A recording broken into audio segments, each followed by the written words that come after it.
Most editing tutorials look great, but they never actually apply when you're editing real videos. So I reviewed over 1,000 real edits from editors that I coach, and I found these 3 mistakes came up and again. And when we solved them, they were able to improve and get the clients that they want. My name is Malice, and I've worked with hundreds of YouTubers, many of whom have millions and millions of subscribers. And if I didn't solve these 3 mistakes for myself, there's no way that any of these guys would have hired me. Mistake number 1 is doing practice edits. Now, this sounds a little bit counterintuitive. If you want to improve at editing, isn't it natural that you should do practice edits? Let me explain why that doesn't work and why for so many editors, doing these short practice clips to improve their editing is actually the very reason that they're getting held back. I want you to imagine that right now you can do 3 pull-ups on a bar. This is you, and when you're holding the bar, you can do 3 pull-ups. Awesome.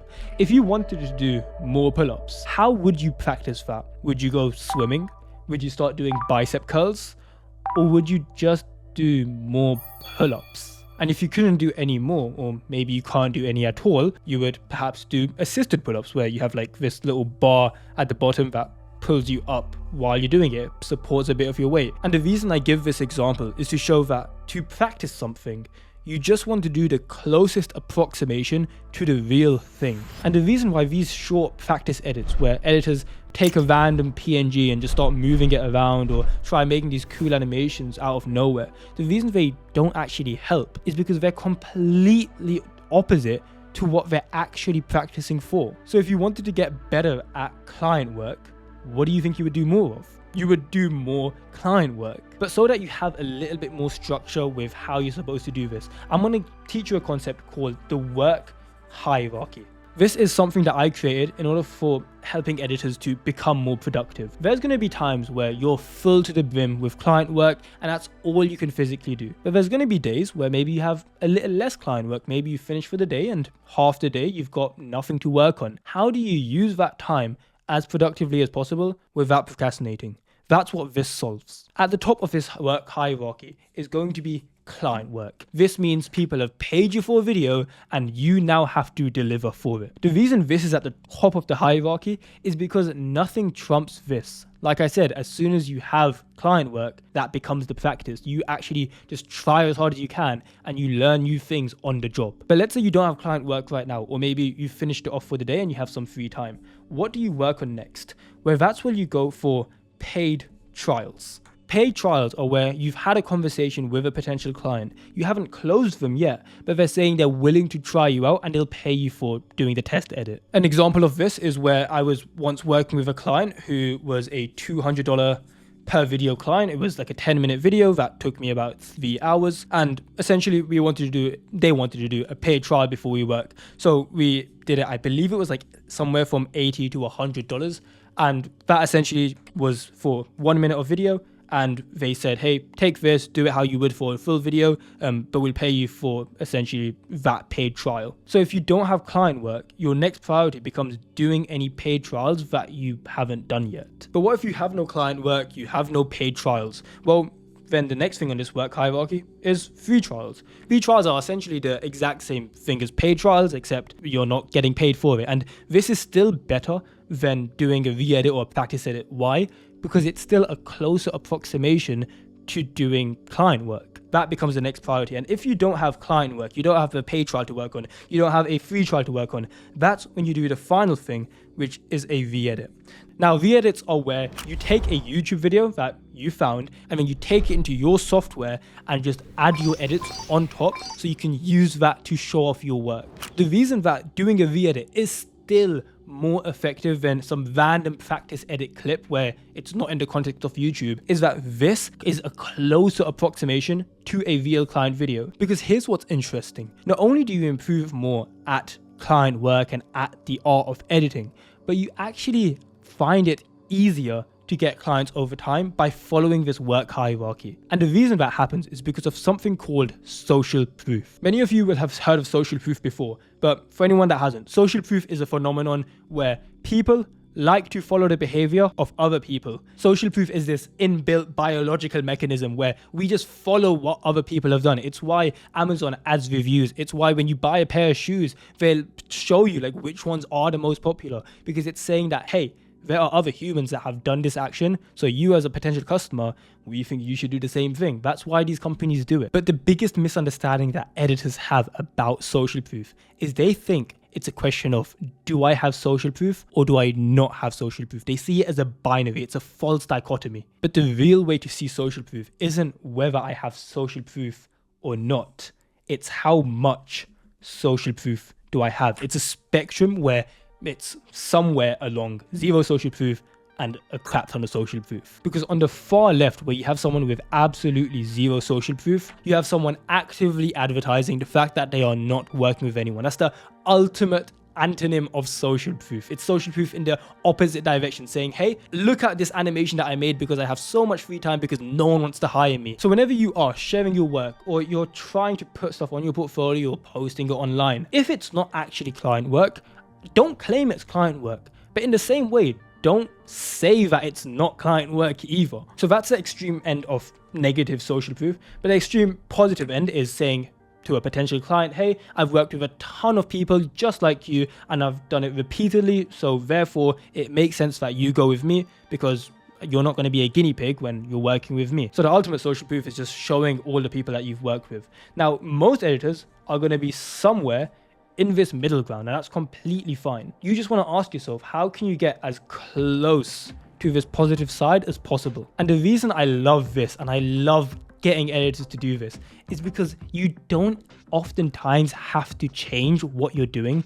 It's just about how you present your work. Like, there are editors who are genuinely good editors and they've even worked with good clients, but I see their portfolio and I see their page and I just think, I wouldn't hire you. And the truth is, there's probably so many editors that I've gone out of my way to hire, but I just looked past them because for me, they look like someone who was on this left side. So the closer you can get to perfect social proof, the better. And to visualize this, I want you to think about two surgeons. I want you to imagine you've got surgeon A and then you've got surgeon B. Imagine that you're looking to get a surgery by one of these two surgeons, and surgeon A has worked with 100 men. Now, surgeon B is pretty much the exact same as surgeon A, studied in the same place, worked for the same amount of time, done the same amount of surgeries, but he's done it for 100 men who are from your city. Same qualifications, same everything. The only difference is this person's done it with 100 men all over the world. This person's done it with 100 men within your city, and he's literally a local facility where like everything else is the same. It's just the fact that he's dealt with so many people like you.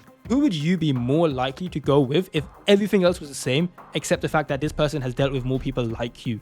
You would go with surgeon B because it just feels like it's more connected to you. There's a higher likelihood that you would get a good result because he's dealt with people like you. So this is an example of surgeon B being slightly more towards this right side of social proof rather than slightly more towards the negative side. And that's why this work hierarchy is so important. Client work, paid trials, free trials, and then re-edits. Preferably 100% of your time is on client work. But even me, like there are times where I'll have like a few hours free, or I finish my client work early for the week and I have like 1 or 2 days free. That's when I'll start working down this hierarchy because at least I can maximize my productivity for the week.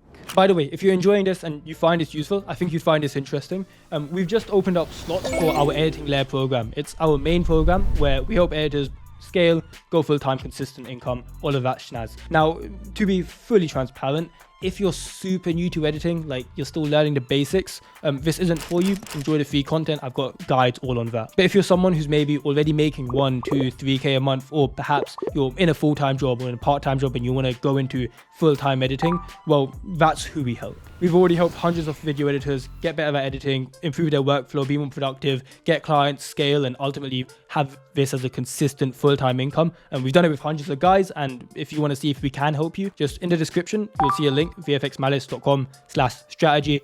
You can book a call with either me or my team, and we'll basically just see, are you an editor that we can help? No worries if you don't wanna, but it's just there in case you feel as though this is something that we can help you with. Mistake number 2 that I saw again and again when editors were coming to me for advice is they were not pushing boundaries when it came to their visuals. But this isn't as simple as just try harder or make better animations.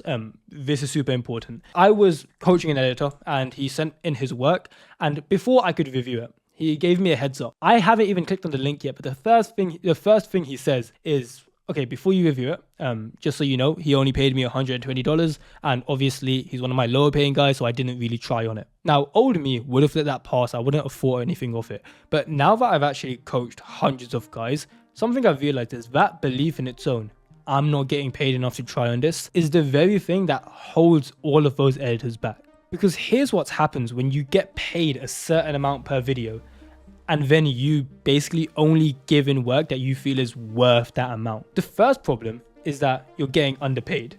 But the second problem is now you don't even have work to show for it.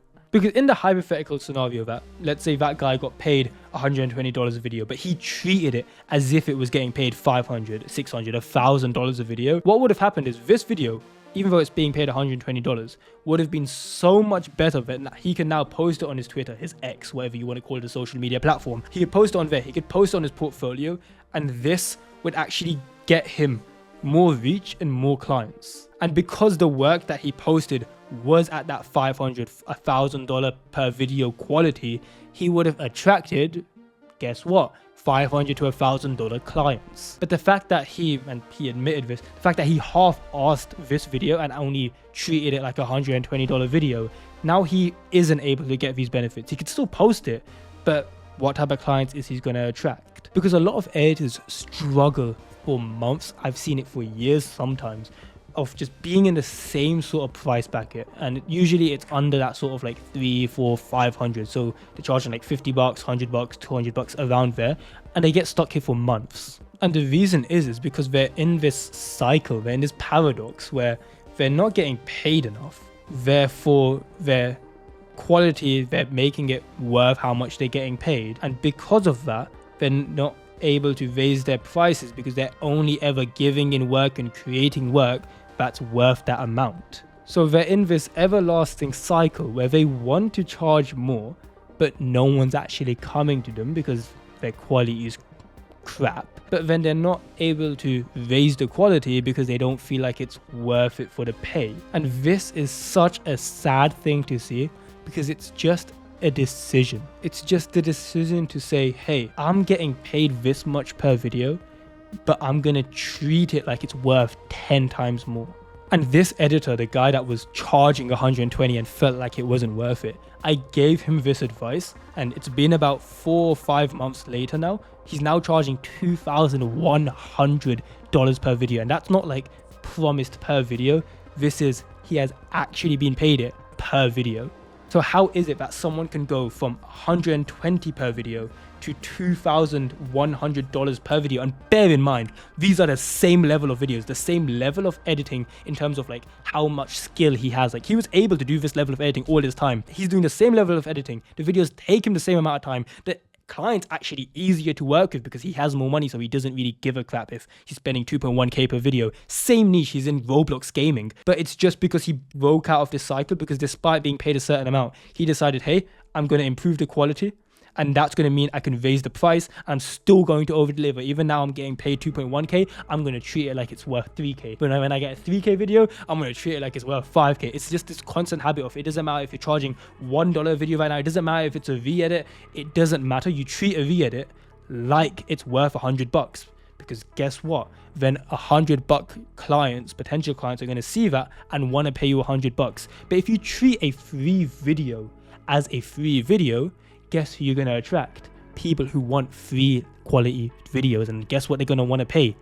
Fucking nothing. So now that we know why we're actually going to be pushing boundaries, what does this actually look like in terms of your animations or the video that you're actually doing? The way I like to think about pushing boundaries is there's 2 main things you want to think about. It's context and intensity. You want to make sure that you're increasing the intensity within context. So let's say you're editing a finance video, and normally you would just add like some little text at the bottom of the screen, and that you would call it a day. What we're saying is, hey, maybe try something that you've seen in a different video that you were feeling inspired by. So maybe you recreate the stripe screenshot and you animate the graph to go up, and you make some cool number animation. This isn't me saying that add more animations and that means you're going to add like some colored background and like some crazy PNG flying up every 0.5 seconds. A lot of editors think over delivering or making a better edit just means having a ton of shit come up every half second. That's not what over delivering is. In fact, that's just making a shit video. What I'm saying is, within the context of the video, you make it better and more intense. So where you might have spent 5 seconds to add something in, instead, hey, try something that you've got in your inspiration bank, try something that you've seen in someone else's work and you were inspired by, and try it out. You might not know how to do it yet. It might take you an hour, 2 hours, 3 hours to figure it out for a couple of seconds of animation. But here's the thing, after you've done it properly, you now have that skill forever and the client video looks better. So you can literally just break up all the different parts of a video. You've got like the visuals, you've got the sound design, you've got the music, you've got the cut. Like you've got all these different parts, and all you want to do is just do each one properly as if you are being paid 10 times more. And if you are scared that the client maybe wants simple videos, or maybe they don't want these type of animations, that's why this context part comes in. What you want to do is, when you're trying to make something more intense, look at similar videos in the same niche or surrounding niches where it's big creators who have established styles or have established editors, and then you can just sort of pick and mix parts from them because it actually fits within the context of the scene and the style and the niche. But something you'll realize as you are trying harder on these parts of the edit is you're going to tend to spend more time on the video. And this can be a problem because, I mean, you don't have infinite time, you have 24 hours in a day, and especially as you're working with more people or with more videos, time becomes a constraint. Here's the thing, there was a time I was working with a client, her name's Sona, and Sona came to me for a video. We've worked before, and there was this video where I thought had a ton of potential. So we worked together, and I think it's going to take me a week. I'm working on the video. A week later, I tell her like, yo Sona, between me and you, it's going to take a few more days. I'm like halfway done, but I'm fucking cooking. Like, let me do this. She is fine with it. She's such a chill client. And then another week goes. So it's been 2 weeks now. Truth is, I could hand in the video now, but there's so many visuals that I can experiment with. So I'm like, hey, can you give me 2 more weeks? It turned out that it didn't take me a month. It didn't take me 2 months. That 1 week deadline got stretched out to 3 months. And after 3 months, I handed the video in, and I thought she would be pissed at me. Truth is, she loved the video. The video right now is still up on her channel, Sona Draws Stuff. It's a #1 video. It's got 6.5 million views. That one video probably has made me an extra $150,000, not because of the video payments itself, but because of all the clients that one video has got me. And here's the thing, I tell editors this story and they often think, okay, this means I should spend more time on videos. This is super important. I don't want you to take the wrong lesson away from this story. Just because I spent more time on the video doesn't mean you should too. This is something called Goodhart's law, which essentially says that as soon as a metric becomes the goal, that metric stops being useful. So let's say that you want to make employees spend less time on their phones. So less time on their phones, that's sort of the thing that you want your employees to do because you assume that's going to make them more productive. That is now your metric. So you tell the entire company, hey, everyone, I want you to be on your phone less. We want less phone time. Now, before they set this rule in place, they did a study so they can get a baseline, and they just realized that, hey, the most productive people in the company had the least phone time, and the people with the least phone time had the most productivity. You get what I'm saying. I think I said it the wrong way around, but basically more phone time means less productivity, less phone time, more productivity. That's what they found. But as soon as they implemented this rule, what they found is everyone's phone time went lower, but people's productivity stayed the same. Because you can imagine a company set this rule in place that you have to report your screen time, and if your screen time is above a certain amount, you're going to get fired. Like, people wouldn't spend less time on their phone. They would just lie about how long they've been on their phone, and they would maybe have another phone where they don't show the screen time on that, but they show on another one. Like, people would find a way to manipulate the system. So as soon as they set the goal of we want less screen time, less time on people's phones, that metric stopped being useful because people just found a way around it. So that's Goodhart's law. As soon as a metric becomes the goal, that metric stops becoming useful. So when I say that I spend a long time on videos sometimes, that doesn't mean you should spend more time on videos. I'm just saying that, hey, when I work on all of these parts of the video, it sometimes takes me longer, and that's okay. But your goal shouldn't be to spend longer on videos. Because oftentimes what you'll find is there are videos where you're tight on time. You have 3 days to do the video and you procrastinated the first day and a half, and now you have a day and a half to finish it when you were supposed to have 3, and you rush it and you somehow maybe have a late night, but you have to rush it and it ends up being one of your best videos. Like, that happens to everyone. Now, does that mean you should spend less time on videos? No, that's my point. Goodhart's law states that as soon as a metric becomes the goal, that metric stops becoming useful. So don't focus on how long you're spending on edits. Just focus on making the edit good. Create whatever animations you need to make. If it takes you 5 minutes, it takes you 5 minutes. If it takes you 4 hours, it takes you 4 hours. But you spend the time to do the video well, and however long it takes, that's how long it takes. You can try to do it faster, but don't let the actual time become the goal. Mistake number 3. This is within the area of sound design, everyone's favorite topic. But for me to explain specifically what it is that editors make the mistake of within sound design, I need to do something, and it's going to sound a little bit weird. I want you to take your hand and you're going to fan next to your ear, not touching your ear, not far from your ear, but like as close as you can. And I want you to make a fanning motion. What you should hear is some sort of like whoosh sort of sound. Maybe I can do it to my mic. I don't know if it'll.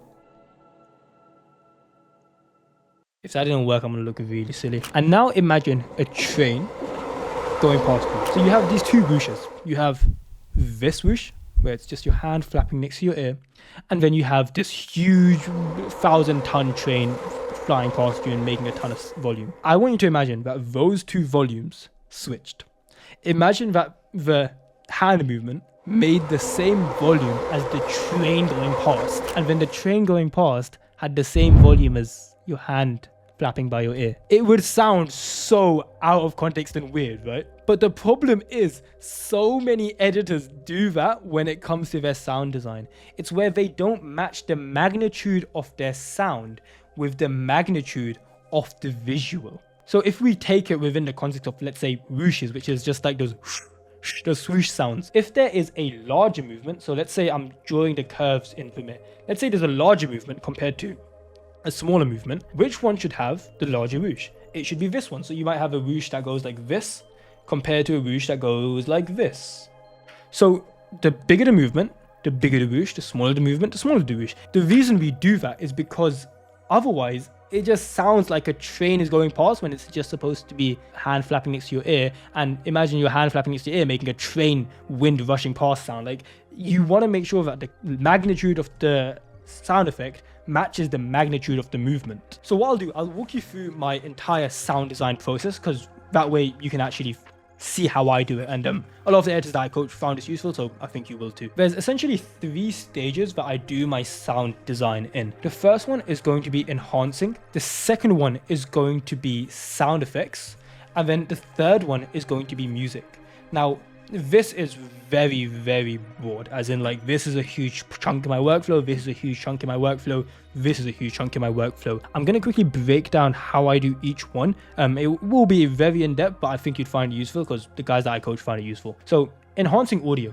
This is essentially fixing the raw audio before you add any sound effects and before you add any music. You cannot create the foundation of a building after you've built the whole building. Like, you can't just go back and fix it after. You have to build the foundation before you've started the entire building. In the same way, if you don't fix the main audio in terms of volume, in terms of clarity, before the sound effects and music, you can't fix it after. So when it comes to enhancing audio, there's 3 parts. The first one is going to be volume. The next one is going to be clarity. And then the final is going to be left-right balance. And honestly, sometimes I do these in different orders, like left to right balance I normally do first, volume I do second, and then clarity I do third. Left right balance is just making sure that the audio comes out of both ears equally. You'd be surprised how many editors leave this out. So in Premiere Pro, you have effects like fill left with right, fill right with left. If you see in the 2 audio bars that one is slightly larger than the other, like sometimes you'll get like this, or you'll just get one that's flat and then one that's tall. When you have the audio showing, this means your left right balance is off. You want to fill it so that it almost turns into like a mono one where they both go up together and they go down together. So that's fixing left right balance. You always have to do that first. Then you fix the volume. This just makes sure that, let's say you have like, imagine this is a 15-minute audio clip. You don't want to have like some bits that are super loud and then like quiet and then loud and like quiet. obviously it won't really look like this, but when you zoom in, there's some bits that are a lot quieter, some bits that are a lot louder. You want to use a compressor to essentially make sure that they're relatively the same size. You can have slightly louder, slightly quieter, but you can use a compressor to make them slightly, the range from the highest to the lowest goes more middle. So instead of like this difference from high to low, you've got like this difference from high to low, which feels a lot more natural. You don't just jump scare the viewer. So I use a compressor for that, and also just making sure that you're around -14 lufs, which essentially is YouTube's standard for how loud volume should be. By the way, I probably should have explained this. Lufs is, I actually have no idea what it stands for, but it's something to do with loudness. It's very similar to decibels, but it's a more accurate way of how humans perceive sound. If you go into audio track mixer in Premiere Pro, you essentially go to Window, then enable audio track mixer, then add a effect there, and it'll essentially be under special. And then within special, there's something called loudness meter. That will allow you to see the lufs of the volume, and you want to make sure the average of the video is -14 lufs or lower, so like -15, -16. You want to be around there, because otherwise YouTube will either have it way too quiet or it will compress it because you're way too loud. So that's how you know the average volume that you should have. Once you fix the left-right balance and the volume, that's when you're going to fix the clarity. This usually just comes down to denoise or de-reverb. Denoise is sometimes in rooms you have like this hissing sound, like shh, constantly.